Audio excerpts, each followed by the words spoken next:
साझा करने के लिए।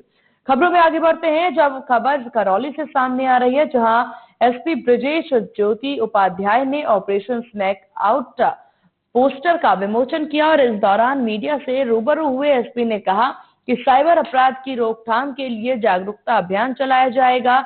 1 जनवरी से करौली में मोटर बाइक का चालक को अब हेलमेट पहनना अनिवार्य है।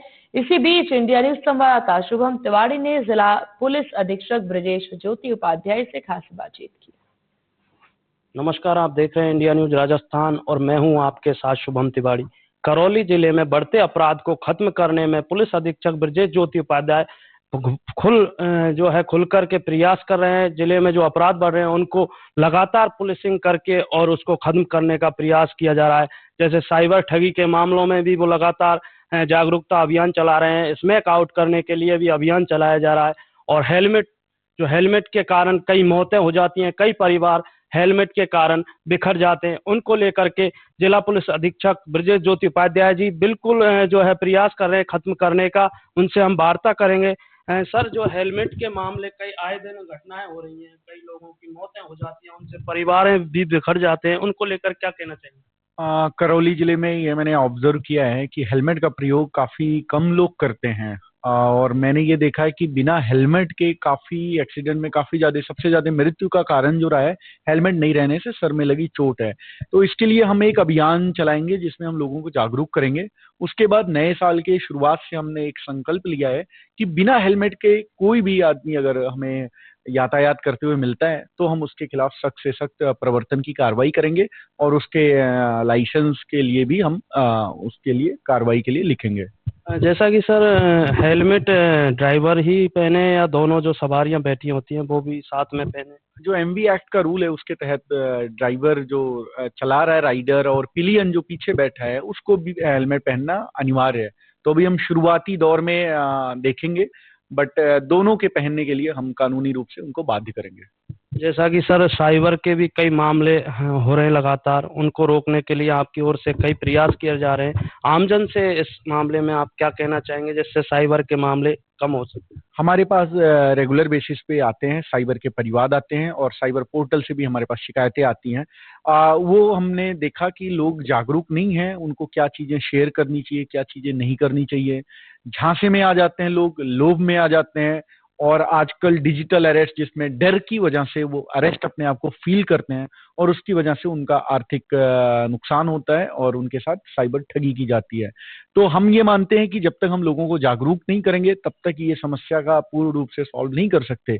तो इसके लिए भी हम एक अभियान चला रहे हैं जिसमें हम लोगों को ठगी के तरीकों से अवगत कराएंगे जिससे वो सतर्क रहें कि क्या चीज़ें उनको शेयर करनी है, कौन से अननोन नंबरों का फ़ोन नहीं उठाना है, कैसे हम उस पर कर सकते हैं अपने लिए प्रिवेंटिव तैयारियां। जैसा कि सर साइबर ठगी के शिकार हो जाते हैं लोग लेकिन सामने वो नहीं आते हैं, क्या कारण है वो अपना मामला नहीं बताते? कई चीजें होती हैं। कुछ लोग सेक्सटॉर्शन के शिकार होते हैं जिसमें उनकी न्यूड फोटोज वगैरह रहती हैं तो उस वजह से उनको लोग लज्जा की वजह से नहीं आते। कुछ लोगों के साथ ऐसी ठगी हो जाती है कि उनको शर्म आती है कि इतने पढ़े लिखे होने के बावजूद ठगी हो रही है। बट मैं लोगों से यही अपील करूंगा कि जो भी आपके साथ होता है एटलीस्ट आप साइबर क्राइम पोर्टल पे उसको दर्ज कराएं जिससे कि हम वहां तक पहुंच पाए, जो ठग हैं उनके खिलाफ हम कार्रवाई कर पाए। जैसा कि सर स्मैक का एक बहुत बड़ा कारोबार चल रहा था, अभी तो बिल्कुल जो क्षेत्र में सुन रहे हैं कि शांत हो रहा है, लेकिन उसके लिए जो ग्रामीण क्षेत्रों में अभी थोड़ी थोड़ी जो स्मैक की सप्लाई हो रही है उसको लेकर आपके क्या प्रयास रहेंगे? स्मैक के खिलाफ हमारी जो डीएसटी टीम है, जिला स्पेशल टीम और बाकी जो लोकल थानों की टीम साथ में मिलकर काफी कार्रवाइयां कर रही हैं। हमने कई ऐसे सप्लायर्स हैं जिनको हमने जेसी कराया, जिनको जेल के अंदर हमने पहुंचाया, जिनके खिलाफ हमने सख्त कार्रवाई कराई। बट ये जो नशा है, जो आदत है, वो समाज में फैला हुआ है। नशे को रोकने के लिए लोगों को भी अपने स्तर पे, समाज के अपने स्तर पर कई जागरूकता कार्यक्रम करने चाहिए, जिसके लिए हमने शुरुआत की। हम लोगों से अपील करते हैं कि लोग भी जब इसमें जुटेंगे, इस मुहिम में जुटेंगे, तभी नशे के खिलाफ कार्रवाई अच्छे रूप से संचालित होगी। क्योंकि पुलिस हर घर में और हर चीज पे नजर नहीं रख सकती। जिन लोगों की आदत खराब हो गई है उनके लिए लोगों को भी मिलकर, पुलिस के साथ मिलकर उनको जागरूक करके और नशा मुक्ति केंद्र और बाकी रिहेबिलिटेशन का प्रयास करना चाहिए। जैसा कि सर एक जो करौली है, अवैध खनन का जो मामला है लगातार चलता आ रहा है, कुछ दिन पूर्व एक सांकड़ा में जो वन विभाग के कर्मचारी थे उनसे भी मारपीट हो गई। खनन को लेकर आप क्या कर रहे हैं? अवैध खनन के खिलाफ रेगुलर रूप से कार्रवाइयां होती हैं, कई बड़ी बड़ी भी कार्रवाई हुई है, जिसमें खनिज विभाग के साथ भी हम कार्रवाई करते हैं। फॉरेस्ट के लैंड पे भी जो आप घटना का जिक्र कर रहे हैं उसके खिलाफ भी हम कार्रवाई करते रहते हैं। अभी हमने एक बड़ी कार्रवाई की थी, उसी फॉरेस्ट एरिया की तरफ से ट्रक्स को हमने बंद किया था। तो ये जो घटना हुई है उसके खिलाफ मुकदमा दर्ज कर लिया गया है, उसमें प्रॉपर अंजाम तक उनको हम पहुंचाएंगे। जिन्होंने इस टाइप का कृत्य किया है उनके खिलाफ सख्त से सख्त कानूनी कार्रवाई की जा रही है। खनन माफियाओं के कहने पर कुछ आमजन जो ग्रामीण भी उनके बहकावों में आ जाते हैं और जो है फॉरेस्ट या पुलिस उनके ऊपर आक्रमण कर देते हैं, उनको लेकर क्या अपील करना चाहेंगे? आमजन को क्या अपील करना चाहिए?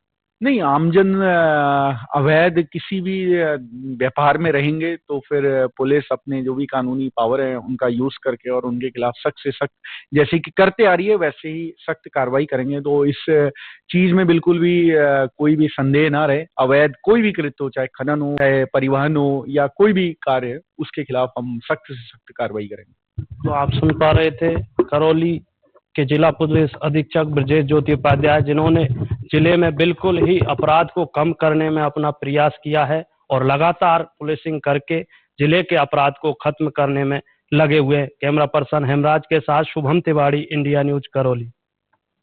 और इन्हीं खबरों